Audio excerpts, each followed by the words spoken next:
Muito bem, muito boa tarde. Agradeço a comissão por me chamar para poder falar um pouquinho sobre o papel do nutricionista. Eu sou da casa, obviamente, né? Então é para mim também uma grande satisfação, uma honra conversar com os colegas. Mas eu faço aqui um alerta, né? Não é as nutricionistas, né? Por favor.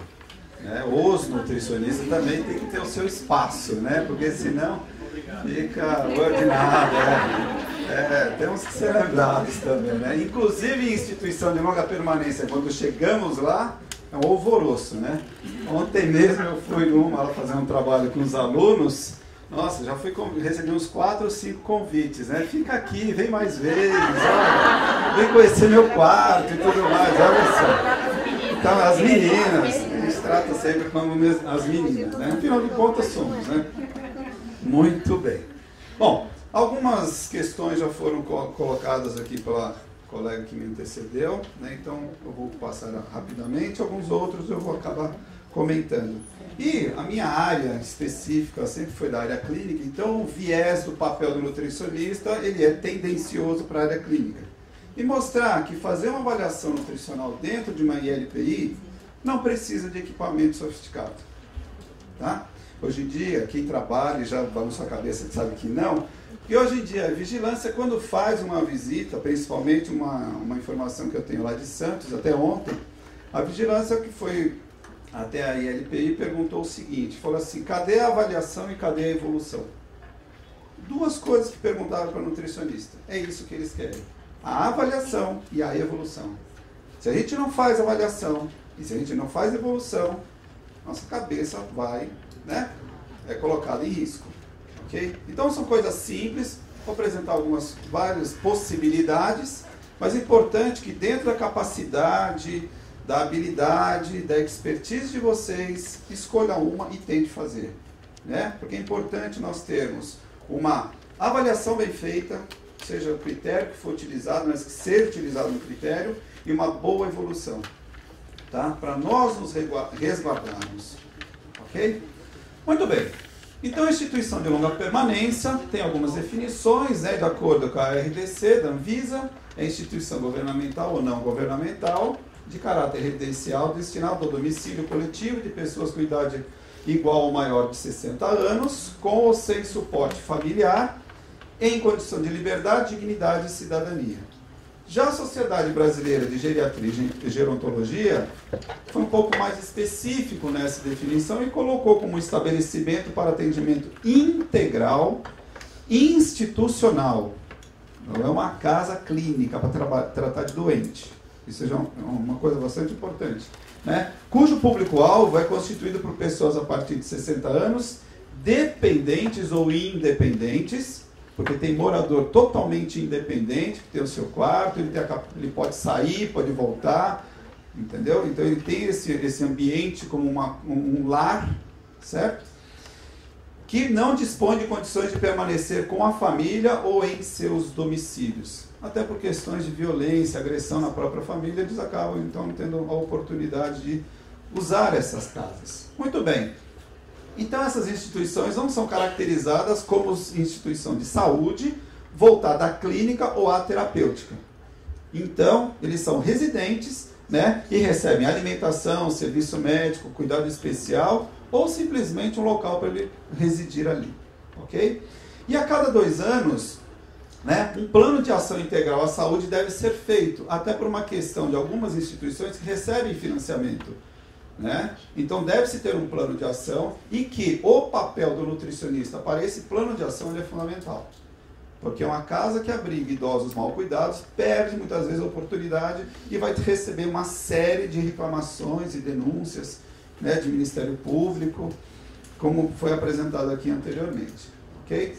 Então deve-se fazer a previsão de atenção integral à saúde, informações sobre a prevalência e a incidência de enfermidade. Ou seja, de tempos em tempos deve-se fazer um relatório amplo dessa instituição e que os aspectos nutricionais dos internos devem ser também muito bem registrados. Muito bem, então o nutricionista proporciona monitoramento da situação alimentar e nutricional, promove a ação de prática alimentar saudável, prevenção e controle de distúrbio nutricional, desenvolvimento contínuo de capacitação de recursos humanos, conforme já foi apresentado aqui, e vocês têm no folheto aí, na pasta de vocês, as atribuições do nutricionista clínico e do nutricionista de UAM nessas instituições, né? Tem uma responsabilidade técnica de oferecer, de acordo com essa RDC 283, que temos que oferecer 6 refeições ao dia. Então, se não cumpre isso, a vigilância aparece lá e fala, cadê as refeições? Isso já é motivo de intervenção, multa ou advertência, seja lá o que for. Limpeza e descontaminação dos alimentos, armazenagem de alimentos, preparo conforme as boas práticas, né, de manipulação, boa prática para prevenção e controle de vetores e acondicionamento de resíduos. E de acordo com Resolução 380, acredito que você já saiba, mas alguns níveis, né, ILPI grau 1 e grau 2, quantos nutricionistas deveriam ter? Então, ILPI grau 1 ou grau 2, em que o grau 1 são independentes e o grau 2 com até 3 dependências para realizar as atividades da vida diária, por exemplo, uma dificuldade para vestir, tomar banho, fazer alguma limitação, mas com as funções cognitivas preservadas, seria um nutricionista para cada 150 idosos. Né? Grau 3, em que tem uma dependência para assistência em todas as atividades, um nutricionista para cada 30 idosos. 2 nutricionistas para cada 100 idosos, 3 nutricionistas para cada 200 idosos e um estudo individualizado quando for o maior número. Quem é que está nessa situação aqui? Ninguém, né? Porque geralmente uma ILPI você tem nível 1, nível 2, nível 3. E é um nutricionista que tem que fazer as 2 atividades. E como foi mostrado aqui, às vezes é um nutricionista que passa lá 1 vez por semana, 2 vezes por semana. Eu fico tentando imaginar que mágica é essa. Que mágica é essa? É verdade? Quem é o culpado?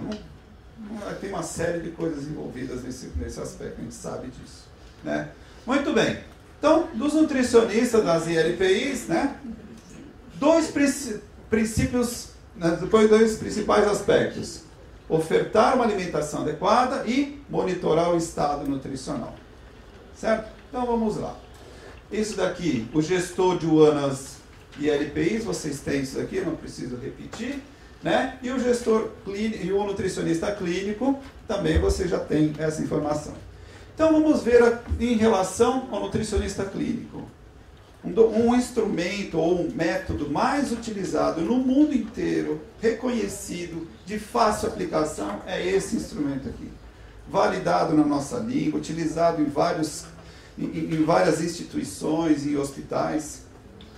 É um instrumento que precisa de ter o quê? Uma certa habilidade na aplicação desse documento, que não é nenhum bicho de 7 cabeças.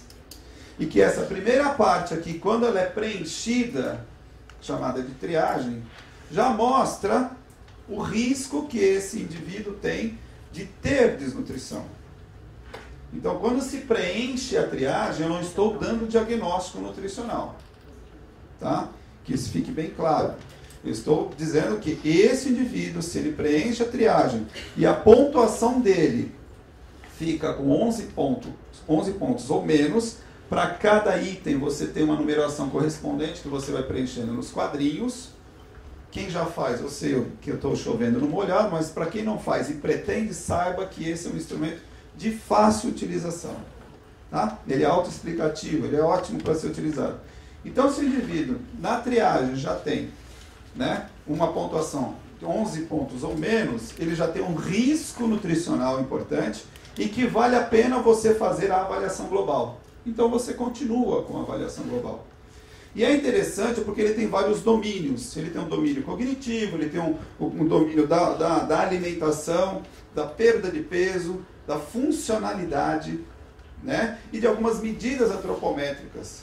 Então tudo isso você consegue avaliar num instrumento e que com 10 minutos você consegue, até com aqueles indivíduos com uma certa dificuldade na resposta, você consegue aplicar. É o nutricionista que é o único que pode aplicar isso?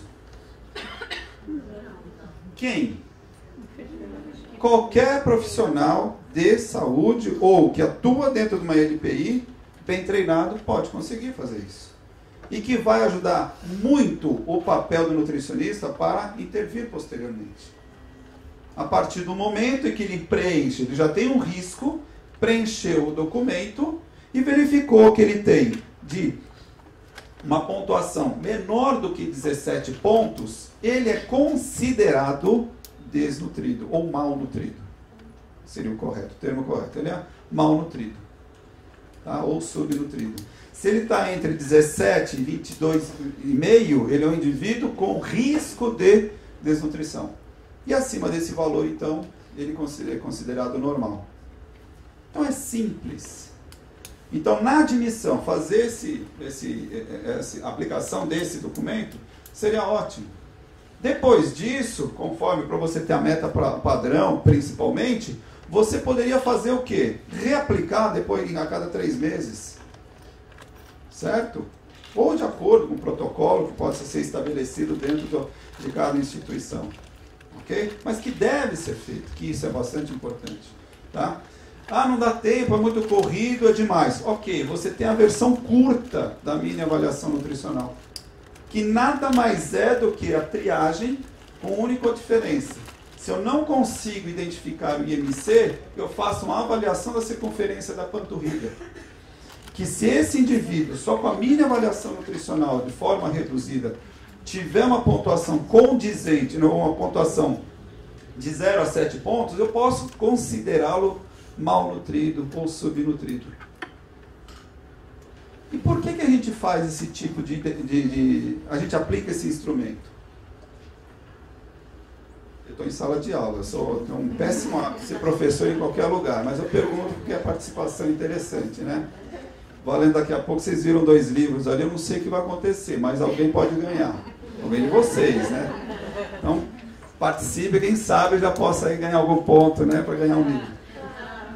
Quem sabe. Então, por que será, gente, que a gente faz uma avaliação, né, dessa? Para fazer o quê? Intervenção nutricional. Para uma intervenção imediata. Porque a gente sabe que desnutrição, malnutrição, custa muito mais. Né? Tem estudos demonstrando que cada real, que é o estudo que foi feito aqui na década de 90 pelo Dr. Dan Weitzberg, que mostrou que o efeito da desnutrição é muito grave para o custo hospitalar. E cada real investido em nutrição, em terapia nutricional, você economiza R$4 no tratamento do paciente. E estudos internacionais mostram que o custo dia de um paciente normal, em torno de 1.000 libras. 1.000 libras. O custo dia de um paciente desnutrido, 1.700 libras. Ou seja, 700 libras a mais. É muito dinheiro. Só pelo fato dele ser desnutrido. Então, acho que isso acho que a parte do corpo humano que mais dói, qual que é? O bolso. Então, se a gente consegue trabalhar com essas informações e conversar com o gestor, quem sabe não seja uma forma de pensar diferente, que nutrição não é fazer cuidado paliativo para a pessoa não morrer de fome. Né? É melhorar a sua condição, o seu estado, né? E melhorar, inclusive, todo o funcionamento do serviço. Tá? Muito bem, continuando aqui, outros instrumentos ou ferramentas muito práticas, desde que você tenha bem fundamentado, é isso aqui, ó. Um critério diagnóstico para malnutrição de acordo com a Sociedade Europeia de Nutrição e Metabolismo, recentemente, né, de 2015, mostrou o seguinte: se tem um indivíduo com IMC abaixo de 18,5, independente de qualquer coisa, um idoso abaixo disso, ou qualquer pessoa hospitalizada com IMC abaixo de 18,5, já é malnutrido. Ponto. Sem maiores delongas. Uma outra alternativa pode ser perda de peso involuntária, né, em mais de 10% do seu peso habitual, ou se ele tem uma perda de peso 5% nos últimos 3 meses. E ainda, fazendo uma divisão da idade desse indivíduo. Se ele tem, por exemplo, um IMC, se ele tem menos de 70 anos, o IMC dele é abaixo de 20. Então não é 18,5, já é abaixo de 20. Eu já tenho que considerar esse indivíduo malnutrido. E aquele idoso com mais de 70 anos, veja só, se o IMC dele é abaixo de 22. Ou seja, idoso com IMC abaixo de 22, intervenção imediata. Porque se o idoso tem acima de 70 anos, com índice abaixo de 22, o que está baixo no corpo dele? Massa magra. E é fácil ganhar massa magra? Massa gorda é fácil, né? Tristeza, né? Mas a massa magra perdeu, né? Muito bem. E eu tenho então ferramentas fáceis. Ah, mas eu quero fazer também um acompanhamento antropométrico. O que eu posso utilizar? Uma série de itens, né? Medir a massa corporal, estatura, fazer por meio de estimativas, né? Peso e estatura, circunferência, braço, abdômen, quadril, panturrilha, dobra cutânea, tricital subescapular, espessura do músculo adutor do polegar, força de preensão do manual e velocidade da marcha. Quanta coisa que dá para se fazer com o idoso, que isso, a literatura está aí, né? Toneladas de artigos sobre a avaliação nutricional do idoso, a funcionalidade do idoso, né? Então vamos lá, como é que a gente pode pesar o idoso? Com a balança. Ah, não tem balança, usa a fórmula estimativa. Fácil, é comum, né? Vários livros de avaliação demonstram isso. E aí você tem fórmulas um pouco mais complexas e muito mais simples. Não sei se você já ouviu essa daqui do Chunlé, você já conhece, né? Que está em todos os livros. Mas e a fórmula da Stella Iraci-Rabito? Já ouviram falar? Stella Iraci-Rabito é uma nutricionista que, junto com um grupo lá de Ribeirão Preto, desenvolveu essa fórmula. Avaliaram 368 pacientes idosos, tanto de Ribeirão Preto quanto de Curitiba. Ela é paranaense, né? E ela desenvolveu essa fórmula junto com o Marchini, o Hélio e tudo mais. Desenvolveram uma fórmula que leva em consideração o quê? Circunferência do braço, circunferência abdominal, circunferência de panturrilha e o sexo. Que equipamento que precisa para fazer medida de circunferência? Ótimo. Altura, sexo, não precisa de fita métrica, a idade também não, né? Comprimento do braço, o que eu preciso? Meia envergadura, o que é isso? Da metade, né? Ou seja, aqui do apêndice xifoide, né? Até a ponta do dedo. Que dificuldade tem para fazer isso? Nenhuma. Então, com uma fita métrica, se consegue fazer a estimativa de peso e de altura. Ah, mas não é o real. Sim, mas você está errando quanto? 1 quilo? 1 centímetro? 2? O quanto isso vai representar no valor calórico proteico do indivíduo? Nada. Exatamente nada.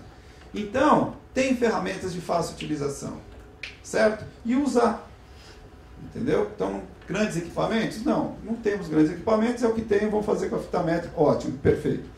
Aí nós utilizamos as tabelas, certo? De classificação do estado nutricional, certo? Então você pode usar classificação de acordo com a Organização Pan-Americana da Saúde, ou que o Ministério da Saúde adota, que é a NSI. E aqui fazendo um parênteses para poder fazer um ajuste na fórmula, né, ou na tabela de IMC, que às vezes as pessoas aprendem para o idoso. Esse cara aqui, Lipschitz, IMC pelo Lipschitz, não existe. Tá? Isso não existe. Grave isso. Tem isso em vários livros, falou, Lipschitz nunca fez uma tabela dessa. Tá? Então, se vocês classificarem o IMC, é ou pelo NSI, que é um grupo que em 94 lançou uma cartilha de cuidadores de idosos, de pessoas idosas americanas, e que está nesse documento, quem tem a Fátima Maruti, que parece esse documento aqui foi guardado as 7 chaves, né? E daqui desse documento que saíram esses pontos de corte e que o Ministério da Saúde do Brasil adota, tá? Mas nós temos também o IMC de idoso da Organização Pan-Americana da Saúde que saiu esse ponto de corte com base no estudo, no projeto SABE, né? É o departamento inclusive lá na Faculdade de Saúde Pública, que eles, né, usaram 7 países, avaliando idosos de 7 países da América Latina e do Caribe, e que saíram esses valores. Então, sob ponto de vista territorial, regional, acredito, inclusive eu usei até na minha tese, essa classificação. Porque esses pontos de corte refletem a nossa realidade, o idoso do nosso meio, e não o norte-americano. mas enfim, tanto um quanto o outro pode usar. Ok? Então, se vocês falarem assim, classificação de Lipschitz, esquece Lipschitz, não existe. A pessoa existe, ele é um pesquisador, faz parte do grupo, trabalha com idoso há muitos anos, né, há décadas, só que ele escreveu um artigo de revisão, 4 referências ele utilizou, 4, né? Publicou aqui no PrimarCare, eu tenho esse artigo, inclusive, original, para poder, né, mostrar, olha, quem quiser saber está aqui, ó, não tem nenhuma tabela de IMC que ele montou. Ele fez um comentário, alguém, não sei porquê, montou uma tabela e saiu distribuindo por aí, que foi ele que fez. Tá? Só para corrigir as fontes, né? Se não falar a fonte errada, ok? Muito bem, voltando. Então aqui nós temos, então vamos aqui. Dobra cutânea tricipital, subescapular, que são medidas. Se eu tenho um adipômetro, eu posso fazer. Coisa simples, fácil, rápida, não tem nenhum, né? Não tem uma grande dificuldade. Ok? Basta ter um pouco de técnica, uma certa, né? Uma pegada adequada, separar bem a dobra cutânea e tudo mais. Se eu faço a circunferência do braço, só a circunferência do braço, eu faço uma comparação lá nas tabelas, seja do Hannes ou seja do Frisancho, tem lá a classificação nutricional de acordo com a circunferência. Veja em qual percentil que o paciente se encontra, né? O idoso se encontra. Então é uma medida direta e que já me dá um ponto de classificação.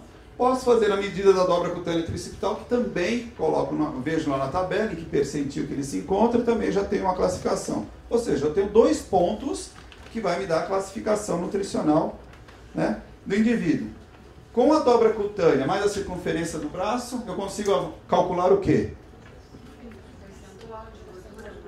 Não, percentual de gordura ainda não consigo, porque percentual de gordura eu tenho que avaliar o quê? Pelo menos 4 dobras. Mas aqui eu estou usando dobra cutânea tricipital e circunferência do braço. Consigo a CMB. Muito bem. E pela CMB eu também consigo calcular a AMB. Então CMB e AMB estão me dando um valor de reserva muscular. Certo? Dobra cutânea me dá uma reserva gordurosa. Circunferência do braço me dá uma, digamos assim, uma reserva tanto de gordura quanto de massa muscular. Muito bem. Consigo, então, por meio de 2 medidas diretas, conseguir 4 cálculos, que eu consigo classificar. Então, é muito fácil. Circunferência da panturrilha diretamente também consigo avaliar. Valores abaixo, menor ou igual a 31, já é uma condição de reserva muscular muito baixa. E acima de 31, né? Está preservado. Muito bem. Circunferência abdominal. Importante para verificar a adiposidade. Certo? E EMAP. Já ouviram falar? Espessura do músculo adutor do polegar. Então, para quem não sabe, é aqui assim, ó, né? Esse V que forma aqui. Você coloca o adipômetro aqui assim. A hora que você aperta, né? A hora que você aperta, se você apertar, você vai ver que dói, né? Ah, dói. A hora que você aperta um pouco, dói, fala, bom, é aí mesmo que você tem que medir. Qual é a vantagem de você fazer essa medida? Não tem osso. É uma medida direta. Qual é o ponto de corte? Ainda os estudos estão sendo, né? Estão sendo produzidos e há uma tendência de que valores menores do que 12 milímetros, né, estão relacionados com as outras medidas de reserva muscular diminuídas. Né? Isso eu não estou dizendo que é padrão e não coloca lá fonte César Azevedo. Né? Estou dizendo que a literatura, né, vem trabalhando com isso, que todos os indivíduos avaliados em que a espessura do músculo adutor do polegar tenha ficado menor do que 12, havia um risco nutricional e ou uma medida de reserva muscular também diminuída. Muito bem. E aí eu posso também fazer uma avaliação por meio de cálculo da massa magra total, né, da massa muscular do idoso. Então tem uma fórmula muito simples aqui do Lee, que leva em consideração o peso corporal, que leva em consideração a estatura, a idade, o sexo e a etnia. Então vejam só, eu não tenho nenhuma outra medida a não ser essas informações que são simples de serem obtidas. A etnia, se ele é caucasiano, é 0, se ele é afrodescendente, 1,4, e se ele é asiático, menos 1,2. Faço esse cálculo, eu tenho a massa muscular desse indivíduo. Pego a altura ao quadrado desse indivíduo, vejo a massa muscular, divido pela altura ao quadrado, eu tenho o índice de massa muscular total. E aí eu tenho, a partir do momento que eu tenho esse índice, eu guardo essa informação. A literatura mostra que para algumas situações, índice de massa muscular total. Quer ver? Vou só voltar alguns aqui, ó. Índice de massa muscular total. Abaixo de 15 para mulheres e abaixo de 17 para homens, ou seja, 15 quilos de massa muscular por metro quadrado, ou 17 quilos de massa muscular por metro quadrado. Abaixo disso, já é considerado um critério para malnutrição. Então, eu já tenho mais um outro critério que eu posso registrar na avaliação do meu idoso. Muito bem. Outra forma que aí se eu tenho já um equipamento chamado dinamômetro, eu consigo avaliar a força de preensão manual. E de acordo com o grupo europeu, né, que estuda sarcopenia em idosos, uma força de preensão manual menor do que 20 para mulheres e uma força de preensão manual menor do que 30 para homens, junto com uma massa muscular, um índice de massa muscular baixo, eu chamo esse indivíduo diagnostico esse indivíduo como tendo uma sarcopenia. Uma outra forma que eu consigo avaliar também a performance física do idoso é a velocidade da marcha. Traço no chão. Tem protocolos de 6 metros, de 10 metros, aí fica a critério, né? Você põe um espaço para o idoso caminhar, ele tem que sair daqui até lá, e ele vai andando. No momento que ele passa do início ali, da linha de partida, você começa a marcar um cronômetro. Quando ele ultrapassar, você para o cronômetro. E faz a medida desse deslocamento. Qual o tempo que ele demorou para se deslocar essa distância. Se essa velocidade fica abaixo de 0,8 metros por segundo, ele tem uma baixa performance. Então isso também chama a atenção, porque se ele tem essa baixa performance, significa que a musculatura dele já não está sendo mais responsiva. Então significa que o músculo dele está indo embora cada vez mais. Ok? Então tem medidas fáceis, práticas, rápidas de serem feitas. Tudo vai depender do que você tem em mãos. Se você consegue ter um equipamento desse, ótimo. Se não tem, traça 2 riscas no chão, mede essa velocidade da marcha e que você já tem uma avaliação de performance bastante interessante desse idoso. Muito bem. E aí você tem, né, critérios para poder dizer se esse indivíduo tem sarcopenia ou tem até um termo chamado que é dinapenia. Dinapenia é quando o indivíduo tem baixa força, porém não baixo volume muscular. E a sarcopenia já é considerada quando você tem baixo volume muscular e baixa força e performance muscular. Tá? Então você pode utilizar pontos de corte, quantidade de músculo por metro quadrado, tanto para homem quanto para mulher, mais baixa força, mais baixa performance, e aí você diz que esse indivíduo tem uma sarcopenia plena. Ok? Então, dependendo do que você tem em mãos, da sua possibilidade, acho que vale a pena investir na avaliação desses idosos. Outra coisa que pode ser feita, exame bioquímico. Para dizer a albumina é um marcador tardio do estado nutricional? Não.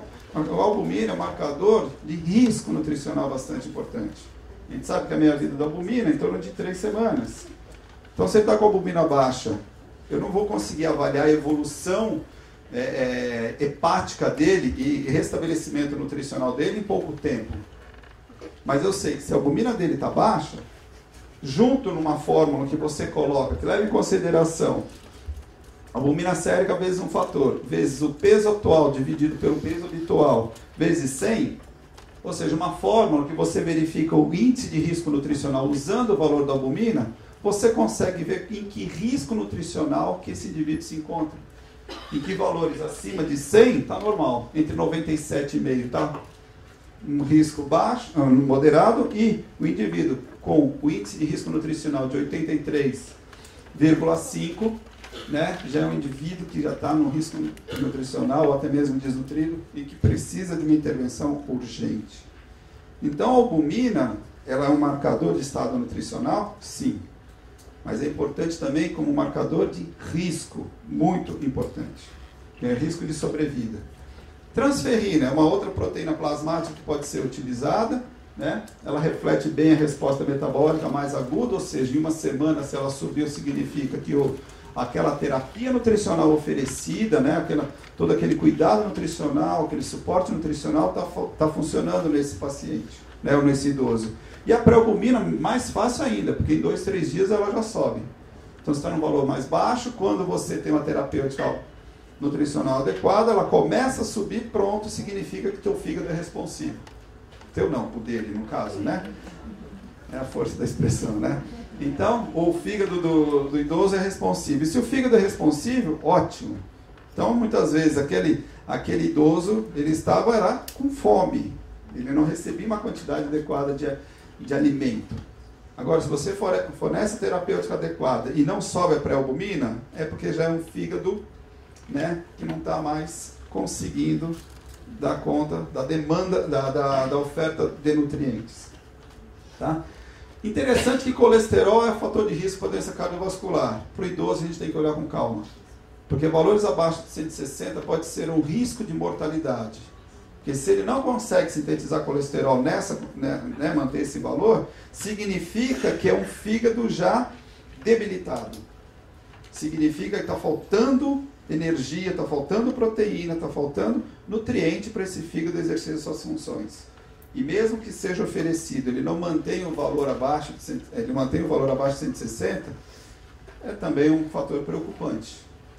Tá? Porque o fígado dele não está sendo responsivo. Okay? E aí a gente tem que tomar cuidado com a síndrome da hiperalimentação ou síndrome do roubo celular, né? Querer nutrir a todo custo pode prejudicar o seu idoso. Um outro índice que pode ser feito é o índice creatinina altura, que é a creatinina metabólico proveniente do músculo. Se o índice creatinina altura do indivíduo, né, do idoso, está muito baixo, significa que grande parte da massa magra dele foi consumida. Então tem que fazer um investimento para reforçar essa massa magra. Quem é o responsável por isso? Quem é o responsável para reforçar a massa magra? É você, nutricionista? Não, você vai dar o quê? Terapia nutricional. O alimento. Mas esse músculo vai ser fortalecido às custas de quem? Qual é o profissional? Fisioterapeuta, ou até mesmo professor de educação física. Então, é um outro profissional muito necessário dentro de uma ILPI. Não adianta só suplementar, porque se suplementa, o músculo não recebe nada, isso daí pode virar gordura, acumular no fígado, esteatose, aquela coisa. Exatamente. Tá? Muito bem, os aspectos dietéticos. Aqui é uma coisa bastante interessante. Eu sempre falo que a disciplina mais importante do curso de nutrição chama-se técnica dietética. Mesmo sendo da área clínica, mas porque se a gente não souber transformar o alimento, né, de forma que o indivíduo consuma-o, né, e alimente-o, para que serviu, né?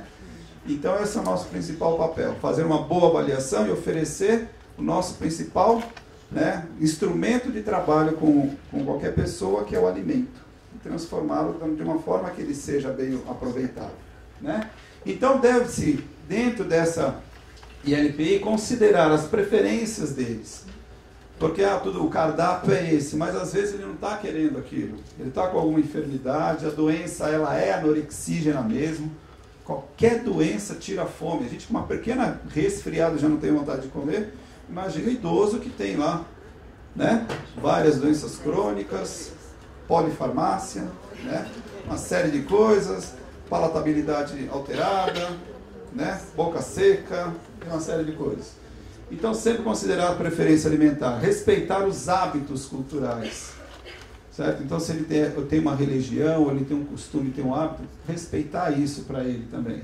Fazer receitas caseiras, botá-los muitas vezes, né? Tem algumas instituições que põem o idoso para ajudar na elaboração de alguma coisa, faz oficina, né, de panificação, ou sei lá o que for, coloca ele em contato com o alimento, né? Fazer refeição temática, seja lá uma festa junina, festa de Páscoa, festa de fim de ano, seja lá o que for, né? Para ele se sentir motivado, porque tudo é comemoração, né? Tudo é para comer, não é verdade? Tá?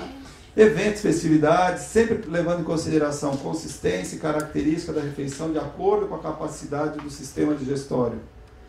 Então, muitas vezes, para um determinado grupo de idosos, a dieta tem que ser pastosa, para outro grupo, não. E muitas vezes, como é que faz? Será que a tua instituição tem condição de fazer preparações diferentes? Se não tem, colegas, tem que arrumar uma forma, né? Certa vez, observando lá dentro de uma ILPI, numa outra que eu fui avaliar, o filé de frango. E de um paciente que não tinha dentadura, não tinha prótese. Já não usa prótese há anos, então tem aquela boca retraída, sabe? E como é que vai comer aquilo? Né? Depois de muito tempo, percebeu a nossa presença ali, saiu correndo, foi lá, picou e tudo mais. Mas filé de frango, geralmente, né? Quem prepara, fala assim, não, tem que ser bem passada para evitar contaminação e não sei o quê. Aí você pega aquilo lá e parece uma sola de sapato, né? Nem a gente consegue mastigar aquilo direito. Então imagina o idoso que já não tem prótese. Então tem que prestar atenção nisso. E se a gente não presta atenção nisso, é falha nossa, não tem como, né? É a nossa função, não é verdade? Tá? E dentro dessa ambientação, né? O que pode ser feito dentro do próprio refeitório, da própria instituição? Né? O colega colocou que às vezes passa por dentro da instituição, todo aquele som, aquela coisa meio sombria, né? Parece que foi aquela casa abandonada que não tinha o que fazer com ela. Põe os idosos lá, a gente vai cuidando, melhor do que deixar na rua. Né? A gente ouve esse tipo de coisa, melhor estar aqui do que estar na rua.